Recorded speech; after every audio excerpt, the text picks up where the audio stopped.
I am writing this under an appreciable mental strain, since by tonight I shall be no more.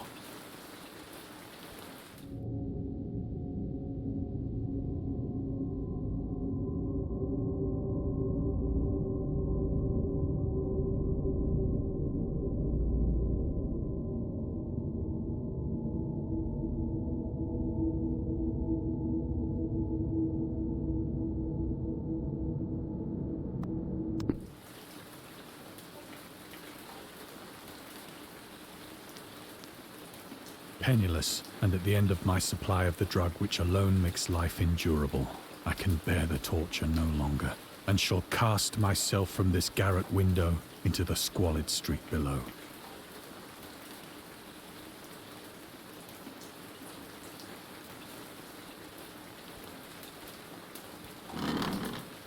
Do not think from my slavery to morphine that I am a weakling or a degenerate.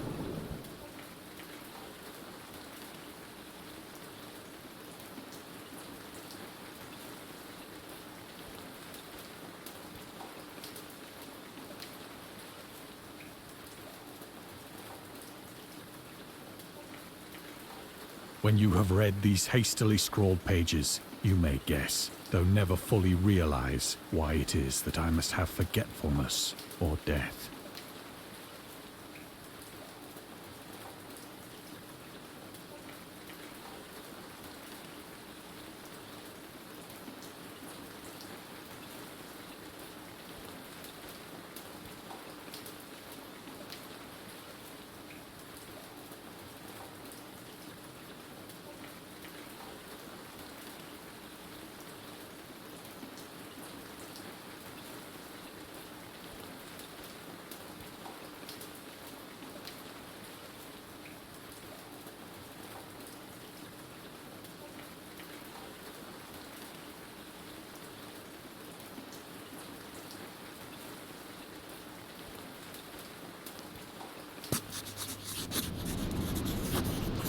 It was in one of the most open and least frequented parts of the broad Pacific that the packet of which I was supercargo fell a victim to the German sea raider.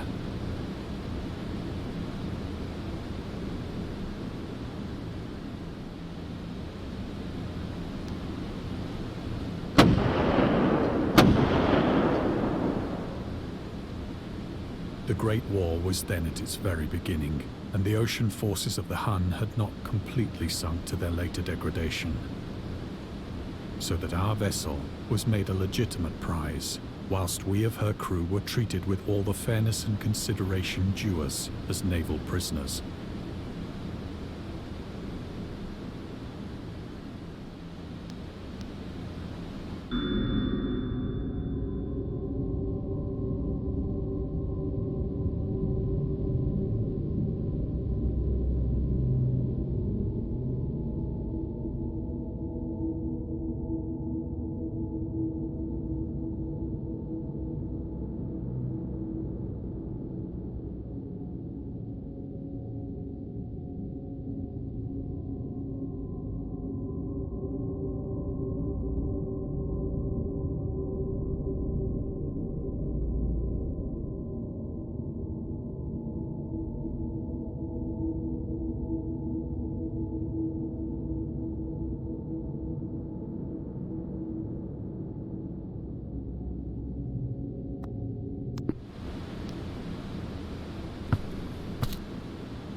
So liberal, indeed, was the discipline of our captors, that 5 days after we were taken, I managed to escape alone, in a small boat, with water and provisions for a good length of time.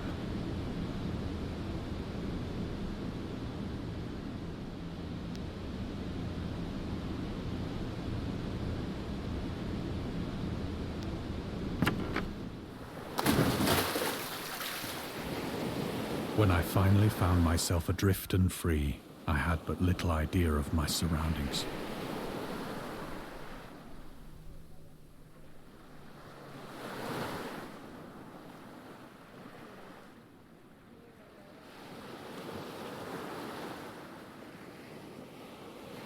Never a competent navigator, I could only guess vaguely by the sun and stars that I was somewhat south of the equator.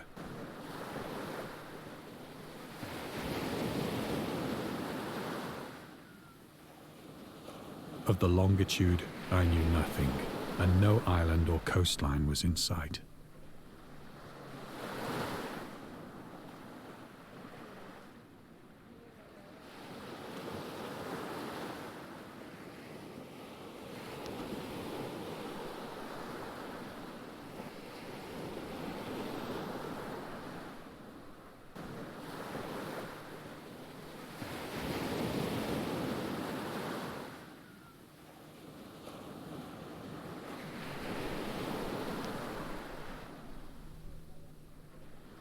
The weather kept fair, and for uncounted days I drifted aimlessly beneath the scorching sun, waiting either for some passing ship or to be cast on the shores of some habitable land.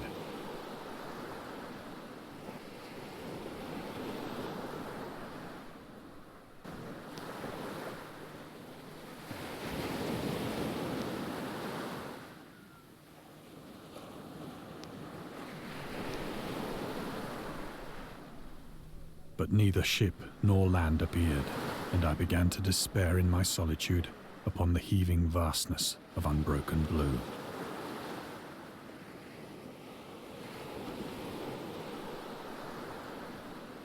The change happened whilst I slept. Its details I shall never know, for my slumber, though troubled and dream-infested, was continuous.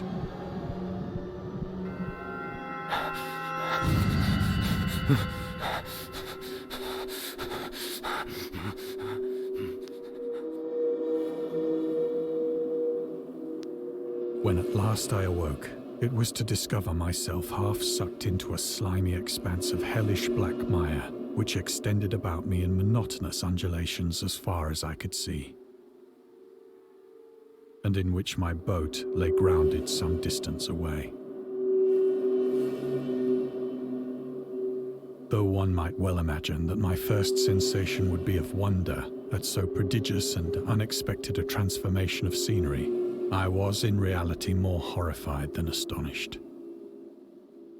For there was in the air and in the rotting soil a sinister quality which chilled me to the very core.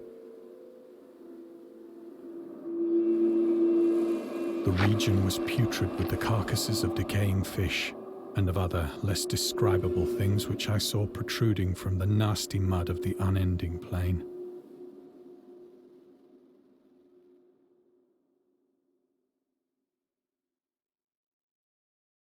Perhaps I should not hope to convey in mere words the unutterable hideousness that can dwell in absolute silence and barren immensity. There was nothing within hearing and nothing in sight save a vast reach of black slime, yet the very completeness of the stillness and the homogeneity of the landscape oppressed me with a nauseating fear. The sun was blazing down from a sky which seemed to me almost black in its cloudless cruelty, as though reflecting the inky marsh beneath my feet.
As I crawled into the stranded boat, I realized that only one theory could explain my position.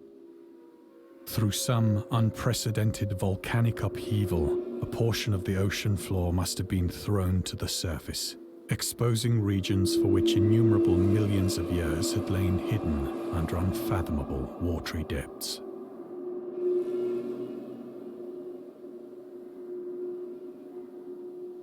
So great was the extent of the new land which had risen beneath me that I could not detect the faintest noise of the surging ocean, straining my ears as I might. Nor were there any seafowl to prey upon the dead things.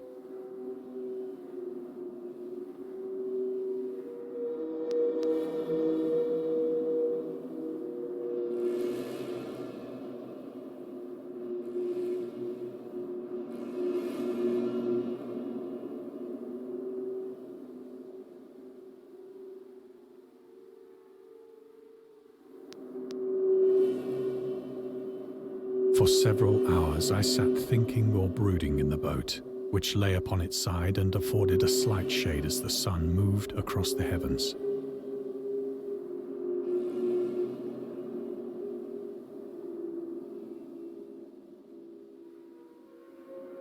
As the day progressed, the ground lost some of its stickiness and seemed likely to dry sufficiently for traveling purposes in a short time.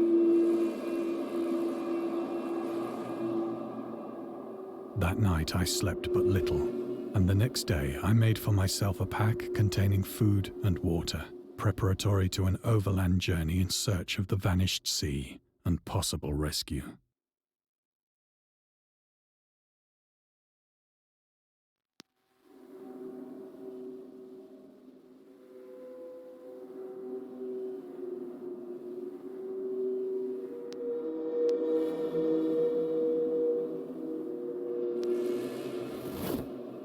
On the third morning, I found the soil dry enough to walk upon with ease.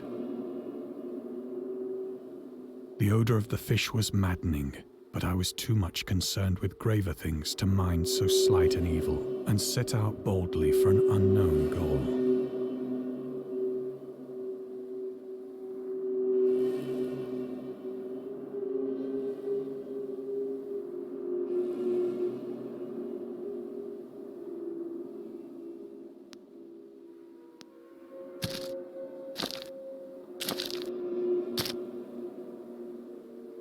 All day I forged steadily westward, guided by a faraway hummock which rose higher than any other elevation on the rolling desert.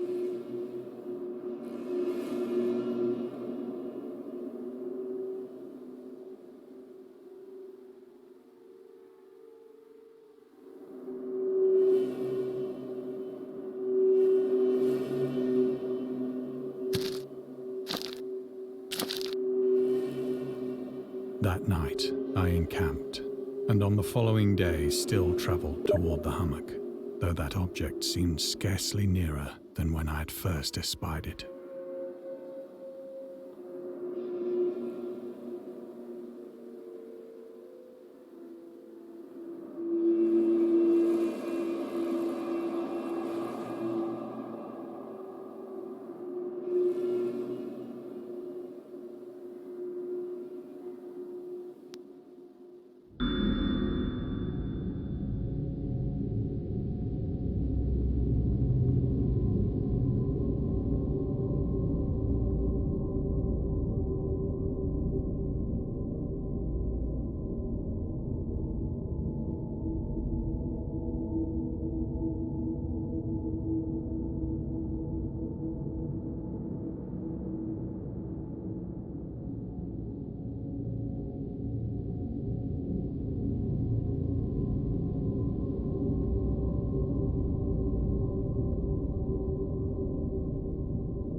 by the fourth evening, I attained the base of the mound, which turned out to be much higher than it had appeared from a distance.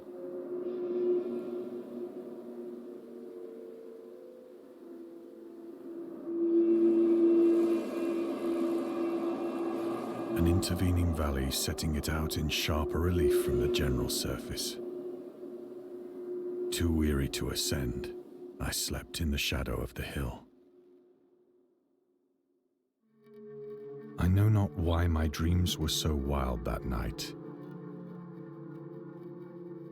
But ere the waning and fantastically gibbous moon had risen far above the eastern plain, I was awake in a cold perspiration, determined to sleep no more. Such visions as I had experienced were too much for me to endure again. And in the glow of the moon I saw how unwise I had been to travel by day. Without the glare of the parching sun, my journey would have cost me less energy.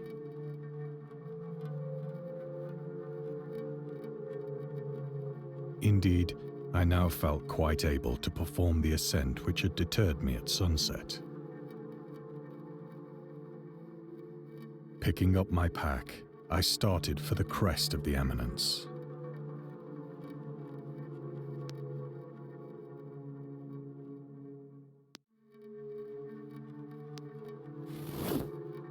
I have said that the unbroken monotony of the rolling plain was a source of vague horror to me.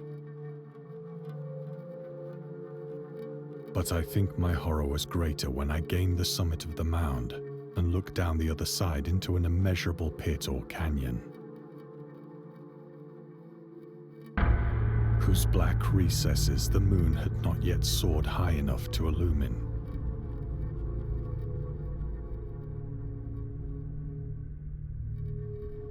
I felt myself on the edge of the world, peering over the rim into a fathomless chaos of eternal night.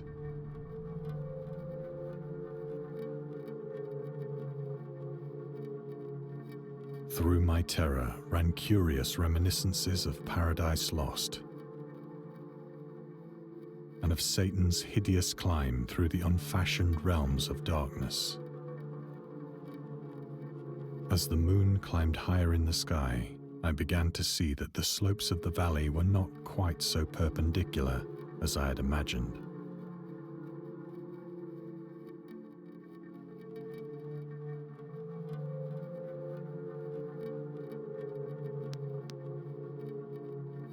Ledges and outcroppings of rock afforded fairly easy footholds for a descent, whilst after a drop of only a few hundred feet, the declivity became very gradual.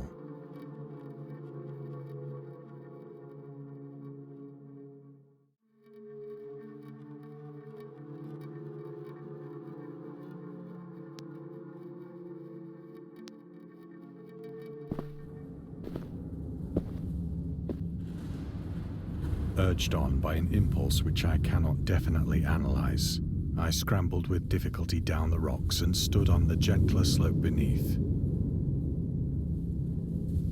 gazing into the Stygian deeps where no light had yet penetrated.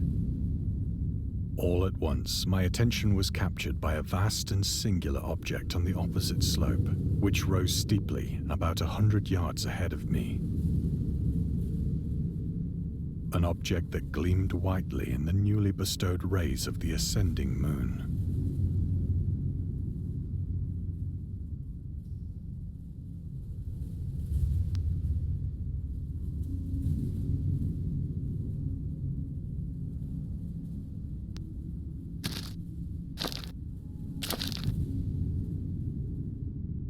That it was merely a gigantic piece of stone, I soon assured myself.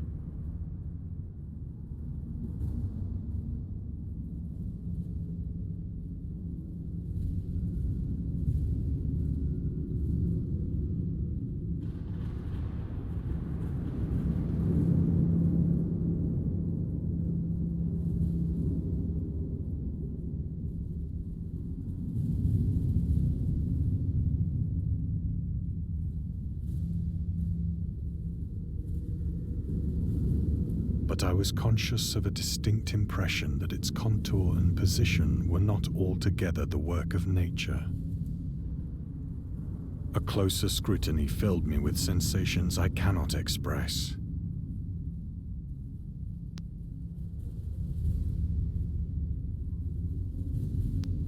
For despite its enormous magnitude and its position in an abyss which had yawned at the bottom of the sea since the world was young, I perceived beyond a doubt that the strange object was a well-shaped monolith, whose massive bulk had known the workmanship and perhaps the worship of living and thinking creatures.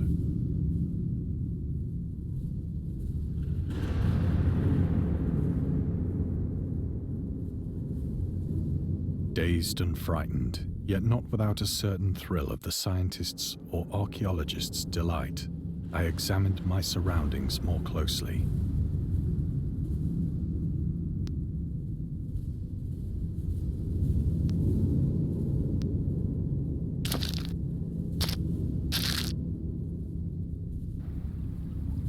The moon, now near the zenith, shone weirdly and vividly above the towering steeps that hemmed in the chasm,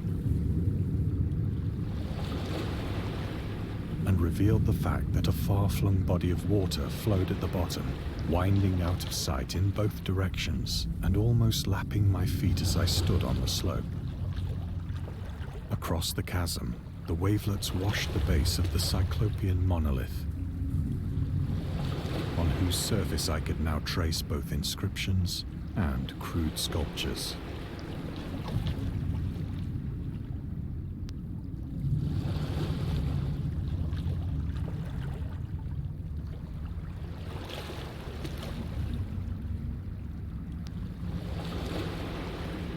The writing was in a system of hieroglyphics unknown to me and unlike anything I'd ever seen in books, consisting for the most part of conventionalized aquatic symbols such as fishes, eels, octopi, crustaceans, mollusks, whales, and the like. Several characters obviously represented marine things which are unknown to the modern world.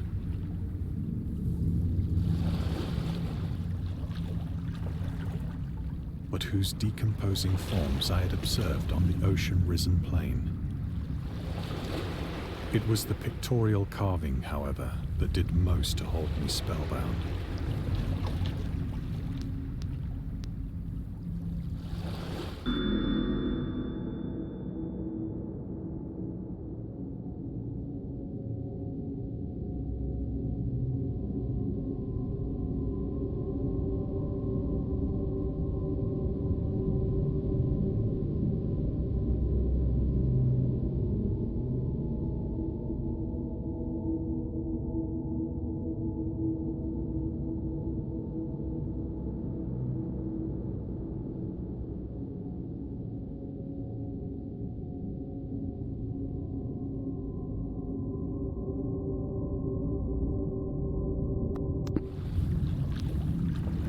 Plainly visible across the intervening water on account of their enormous size were an array of bas-reliefs whose subjects would have excited the envy of a doré. I think that these things were supposed to depict men, at least a certain sort of men. Though the creatures were shown disporting like fishes in the waters of some marine grotto.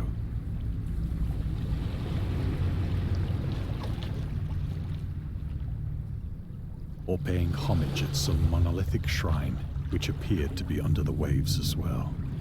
Of their faces and forms I dare not speak in detail, for the mere remembrance makes me grow faint. Grotesque beyond the imagination of a Poe or a Bulwer. They were damnably human in general outline, despite webbed hands and feet, shockingly wide and flabby lips, glassy, bulging eyes, and other features less pleasant to recall. Curiously enough, they seemed to have been chiseled badly out of proportion with their scenic background. for one of the creatures was shown in the act of killing a whale, represented as but little larger than himself.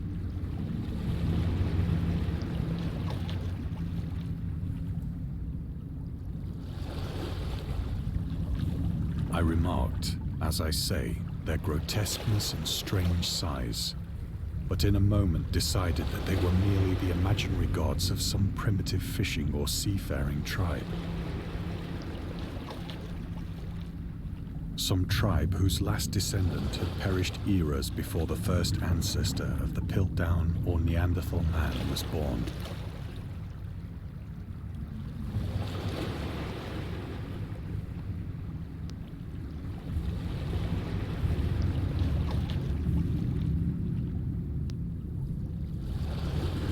Awestruck at this unexpected glimpse into a past beyond the conception of the most daring anthropologist, I stood musing whilst the moon cast queer reflections on the silent channel before me. Then, suddenly, I saw it. With only a slight churning to mark its rise to the surface, the thing slid into view above the dark waters.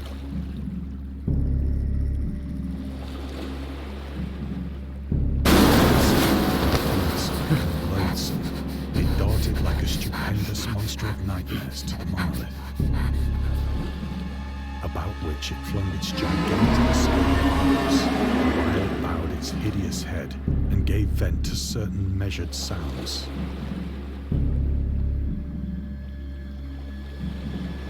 I think I went mad then.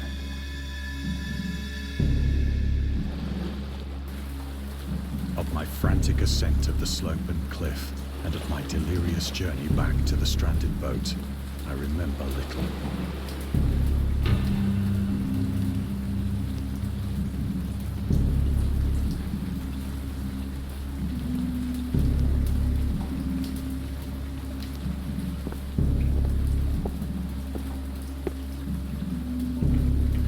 I believe I sang a great deal and laughed oddly when I was unable to sing.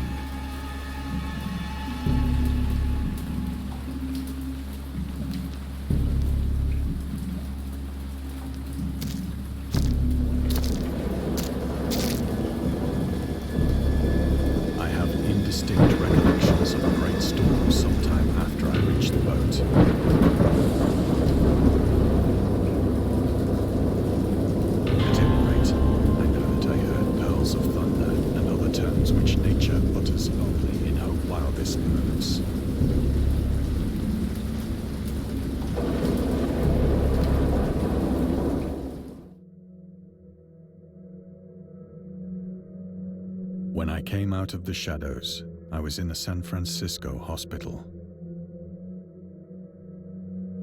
Brought thither by the captain of the American ship which had picked up my boat in mid-ocean. In my delirium, I had said much, but found that my words had been given scant attention. Of any land upheaval in the Pacific, my rescuers knew nothing. Nor did I deem it necessary to insist upon a thing which I knew they could not believe.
Once I sought out a celebrated ethnologist and amused him with peculiar questions regarding the ancient Philistine legend of Dagon, the fish god.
But soon perceiving that he was hopelessly conventional, I did not press my inquiries.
It is at night, especially when the moon is gibbous and waning, that I see the thing.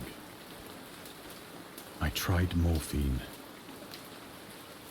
but the drug has given only transient surcease and has drawn me into its clutches as a hopeless slave. So now I am to end it all, having written a full account for the information or the contemptuous amusement of my fellow men.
Often, I ask myself if it could not all have been a pure phantasm, a mere freak of fever as I lay sun-stricken and raving in the open boat after my escape from the German man-of-war.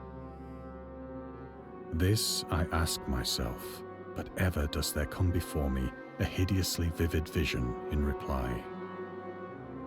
I cannot think of the deep sea without shuddering at the nameless things that may at this very moment be crawling and floundering on its slimy bed, worshipping their ancient stone idols and carving their own detestable likenesses on submarine obelisks of water-soaked granite. I dream of a day when they may rise above the billows to drag down into their reeking talons the remnants of puny, war-exhausted mankind. Of a day when the land shall sink and the dark ocean shall ascend amidst universal pandemonium.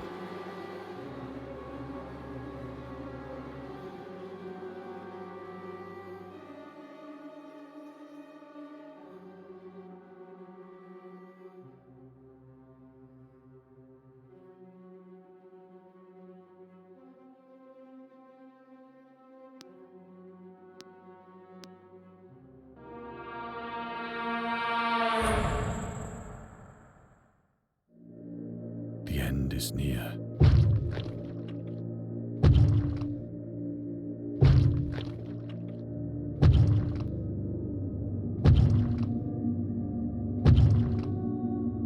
I hear a noise at the door, as of some immense slippery body lumbering against it.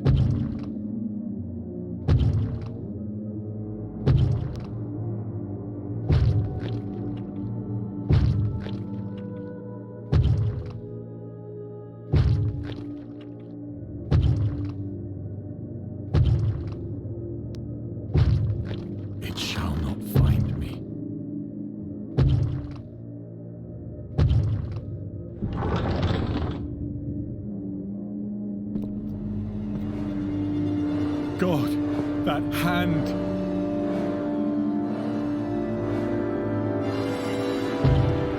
The window! The window!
I am writing.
Penniless, and at the end of my supply of... Do not think from my slavery to morphine that I am a weakling or a degenerate. When you have read these hastily scrawled pages, you...